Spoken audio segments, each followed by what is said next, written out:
El destructor de preocupaciones.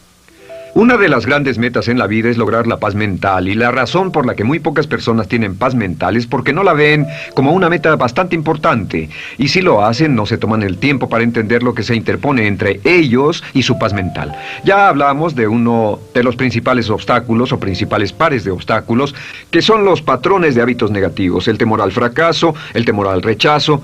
Estos nos roban una enorme cantidad de paz mental, y también hablamos de sentimientos de culpa, sentimientos de inadaptabilidad, de falta de mérito, de no merecer, etc. También ellos nos roban paz mental. Pero en esta sesión quiero hablar de la última, por así llamarlo, clave a esta discusión de emociones negativas, y es a lo que llamamos imaginación negativa. Las palabras imaginación negativa vienen de un extenso cuerpo de literatura que fue escrito a principios de siglo. Encontraron que la imaginación negativa es algo que creamos en nosotros mismos y que al mismo tiempo nos causa una enorme cantidad de estrés y desesperación. La imaginación negativa crea temor. Y una de las mejores definiciones del temor que he visto últimamente se llama experiencias de fantasía que parecen reales. Experiencias de fantasía que parecen reales. En otras palabras, son experiencias que creamos en nuestra mente y en nuestra imaginación,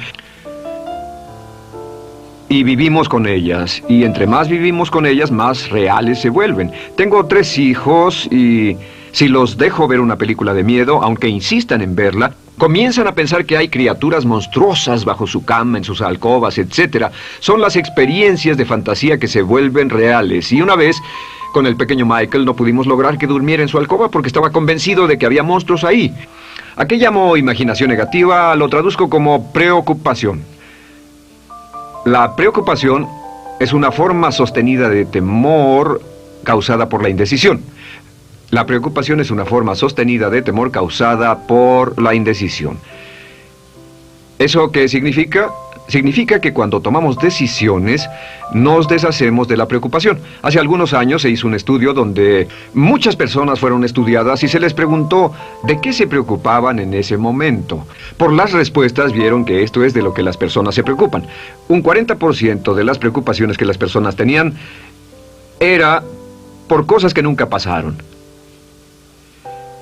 Se dieron cuenta de que las cosas por las que estaban preocupadas nunca pasarían. Iban a llegar tarde, o iban a perder sus trabajos, o no iban a funcionar bien en una relación. La siguiente cifra, 30%, eran cosas que habían ocurrido en el pasado, que ya habían pasado y no podía hacerse nada al respecto. 12% de las preocupaciones eran por la salud. En la mayoría de los casos, preocupaciones innecesarias. Pensaban que tenían un dolor, una enfermedad, un sufrimiento o algo más que no resultó ser verdad. El 10% de las cosas que les preocupaban eran triviales. Les preocupaba tener morralla para el parquímetro, o si alguien les telefonearía o no. Preocupaciones realmente irrelevantes. Solo un 8% de las preocupaciones eran por algo sustancial, y de ese 8%, la mitad, o el 4%, estaban totalmente fuera del control de la persona. Estaban preocupados por saber si la China Roja invadiría Vietnam del Norte y cosas similares. De todos modos, la persona no podía hacer nada. Básicamente, la investigación muestra que casi un 96% de todo lo que nos preocupa o más es irrelevante. Nunca pasó, no vale la pena preocuparse por ello. ¿De dónde viene la preocupación? Pues viene de una mentalidad de preocupación. Si fue criado en una familia donde su madre o su padre eran preocupones, usted tal vez también sea otro preocupón. Es una respuesta condicionada. Los veía preocuparse y quiere ser como ellos porque eran las personas más importantes en su mundo, así que se preocupa también. Y conozco a niños de 4 o 5 años que son muy preocupones.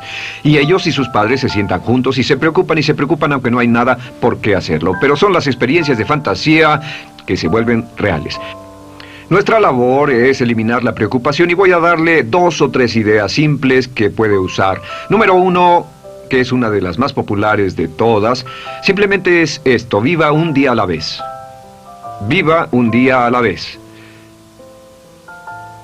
No se preocupe por lo que pueda pasar mañana. No se preocupe por lo que pueda pasar dentro de un año o dentro de 6 meses. Solo haga lo mejor que pueda ahora. Hay una hermosa frase de Teddy Roosevelt.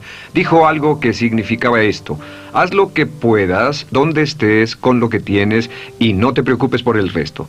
Haz lo que puedas, donde estés, con lo que tienes y no te preocupes por el resto. La clave número 2 para tratar con las preocupaciones, y yo tengo un enorme número de retos que enfrento en mi vida empresarial, y es llegar a los hechos. Esto es muy importante, llegar a los hechos. No los hechos aparentes, no los hechos rápidos, no los hechos que parecen obvios, sino entender los hechos reales. Tomar el tiempo para examinar una situación y descubrir cuál es la verdad real de la misma.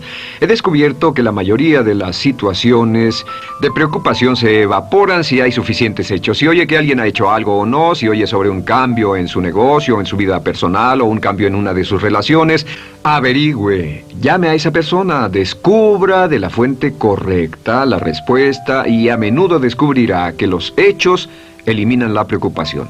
La mayoría de las personas que se preocupan son las que prefieren preocuparse que tomar el tiempo para preguntar y averiguar qué es lo que ocurre exactamente.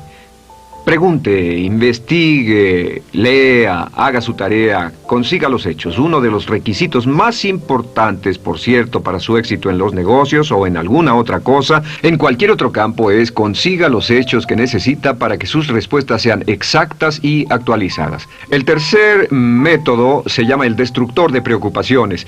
Destructor de preocupaciones es una expresión que inventó uno de nuestros graduados. Dijo que esta expresión literalmente salvó su negocio y salvó su salud mental. Es una de las técnicas más simples, se lo juro, es dinamita. Consiste en 4 pasos. Bien, paso número 1. Si tiene usted algo en mente, defínalo claramente por escrito. Defínalo claramente por escrito. Siéntese, tome tiempo para escribirlo y dígase de qué estoy preocupado exactamente. Siéntese y escríbalo. Estoy preocupado por esto y describa la situación exactamente como la ve. En medicina dicen que un diagnóstico exacto equivale a un 50% de la cura. El diagnóstico exacto, definirlo claramente por escrito, es un 50% de la cura.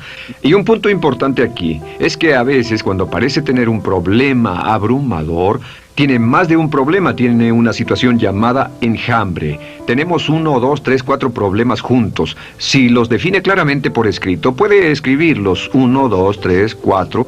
Hay varios pequeños problemas juntos que le preocupan. A veces, si elimina usted una de esas dificultades, el resto se evapora. A veces un problema de un grupo de problemas es la clave y lo demás es irrelevante. Esté alerta a eso y defínalo por escrito. El número 2 es, una vez que lo defina claramente, esta es la clave, determine el peor desenlace posible. Determine el peor desenlace posible. En otras palabras, pregúntese, ¿cuál es la peor cosa que podría pasar como resultado de esa situación? Piénselo bien, si pasara lo peor que podría ser, determine el peor desenlace posible. Una cosa interesante pasa aquí. Descubrimos que en la preocupación no estamos preocupados ni estresados por un evento. El evento no nos preocupa. Lo que nos preocupa es la anticipación de ese evento y la resistencia que ponemos psicológicamente deseando, esperando, orando que no llegue ese evento.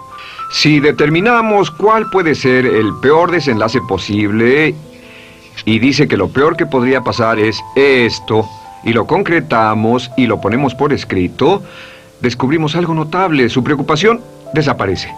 Parece evaporarse en cuanto definimos el peor desenlace posible, y es que el estrés viene de no querer enfrentar lo que podría pasar.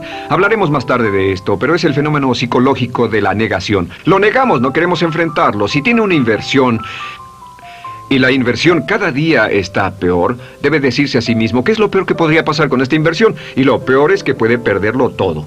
Una vez que diga, lo perderé todo, de pronto ya no está preocupado por eso, porque sabe qué es lo que puede pasar. El tercer paso, permítanme un segundo, con respecto a una relación. A veces estamos en una relación muy infeliz y decimos, ¿qué es lo peor que podría pasar aquí? Lo peor que podría pasar es que pierda la relación. La relación desaparece. Debe preguntarse a sí mismo, ¿me matará eso? ¿Moriré al perder la inversión? ¿Moriré al perder el trabajo? ¿Me matará el perder la relación? La respuesta, por supuesto, es no. Uno se recupera de casi cualquier cosa. Y número 3, por cierto, hay muchas personas que tienen y presentan los signos de cáncer, pero no van con el doctor porque no quieren saber. El estrés de no saber, de hecho, exaspera el curso de la enfermedad y finalmente, cuando tienen que ir al doctor, ha llegado tan lejos que el doctor no puede salvarlos. Pero el estrés de no enfrentar la posibilidad los mantiene alejados de un doctor en el momento en que éste podría ayudarlos. Número 3, prepárese a aceptar lo peor en caso de que ocurra. Aceptar lo peor en caso de que ocurra. No es ser pasivo, no es ser fatalista. Solo diga, si nada puede hacerse, y esto debe pasar, debo aceptarlo. Tengo un dicho que uso mucho y es, lo que no puede curarse, debe soportarse. Lo que no puede curarse, debe soportarse. Pues bien, si esto llega a pasar, lo acepto y aprendo a vivir con eso. No voy a dejar que me despedace, no voy a dejar que me mate. Número 4 es comience inmediatamente a mejorar lo peor. Comience a mejorar inmediatamente lo peor. ¿Qué significa? Significa que ahora acepta que puede pasar y ha decidido que vivirá con ello en caso de que ocurra. Y ahora hará todo lo posible para trabajar y para asegurarse de que no ocurra. Por cierto, en los negocios se llama el análisis minimax de lamentos. Es minimizar el máximo lamento. En otras palabras, es decir, ¿qué es lo peor que puede pasar y cómo puedo minimizar el máximo lamento? La técnica Minimax es una técnica tremenda porque aclara su mente considerablemente y una de las mejores formas de usarla es muy eficiente. Tome un pedazo de papel, trace una línea en el centro y en el margen superior y luego en la parte izquierda escriba PDP, en este lado una definición. Una definición clara de lo que lo está molestando. En este lado escribe PDP. Peor desenlace posible, y después escribe 1, estoy preocupado por esto, y lo escribe, y acá lo peor que puede pasar es esto. 2, estoy preocupado por esto, lo peor que puede pasar es esto, y así. Usted verá que cada vez que haga esto, el problema se evapora, y la mayoría, por supuesto no toda, la mayoría del estrés o la desesperación desaparece, su mente se aclara, y con una mente clara puede enfrentarlo en forma efectiva. Ahora, el punto final con respecto a toda esta idea de preocupación e imaginación negativa es ¿cuál es el antídoto? ¿Cuál es el antídoto de la preocupación? ¿Cuál cree que sea? Pues simplemente esto, es actuar con un propósito. El único antídoto de la preocupación es actuar con propósito. Todo lo que lo lleve al extremo donde pueda actuar con un propósito, donde se pueda mover con firmeza. Como Shakespeare dice, si usas los brazos contra el mar de problemas, al hacerlo acabas con ellos. Cualquier cosa que lo lleve a actuar firmemente y con un propósito, eliminará la preocupación. ¿Por qué? Por lo que llamamos la ley de sustitución. No puede estar pensando en un problema o en una situación y pensando y actuando a propósito para resolverla y preocupándose por ella al mismo tiempo. La preocupación casi siempre surge cuando se tiene demasiado tiempo en las manos. Es una forma de establecimiento negativo de metas. ¿Recuerda que hablamos de la ley de la concentración? Dice que lo que siembra, cosechará. Pues cuando tiene una situación que le preocupa, ¿qué se encuentra haciendo? Lo que se encuentra haciendo es pensando, hablando, cosechando, imaginando vívidamente exactamente lo que no quiere. La ley de la expectativa dice lo que se espera llegará a su vida. Aquello a lo que más temía ha llegado a mí, como dice en el libro de Job. La ley de la atracción dice que atraerá a su vida a las personas y las circunstancias que van de acuerdo con sus pensamientos dominantes. La razón por la que empleamos un módulo completo para hablar de preocupación es esta, es que hay algunas personas que no se preocupan por nada. Este método, por cierto, de determinar el peor desenlace posible, el destructor de preocupaciones, también es un método tremendo para toma de decisiones. Cuando está en una situación y debe tomar una decisión de una u otra forma, la primera pregunta que debe hacerse cuando lo haya analizado es ¿qué es lo peor que podría pasar? Recuerdo al gran Paul Getty, quien hace años fue uno de los hombres más ricos del mundo, dijo que este método de determinar el peor lado posible, lo usaba como un método de toma de decisiones en todos los negocios que emprendía. En todo lo que emprendía se preguntaba ¿qué es lo peor que puede pasar? Y se aseguraba de que lo peor no pasara. Así que tome la decisión ahora de que va a eliminar la preocupación, las experiencias fantásticas que parezcan reales, que va a aceptar el peor desenlace posible que pueda ocurrir y luego ocuparse y hacer todo lo humanamente posible para tomar una actitud constructiva para eliminar la situación preocupante y desecharla. Esta es la clave para eliminar el final de lo peor de nuestras emociones negativas. Un hombre lleva consigo su éxito o su fracaso. No depende de condiciones externas. Ralph Waldo Trine.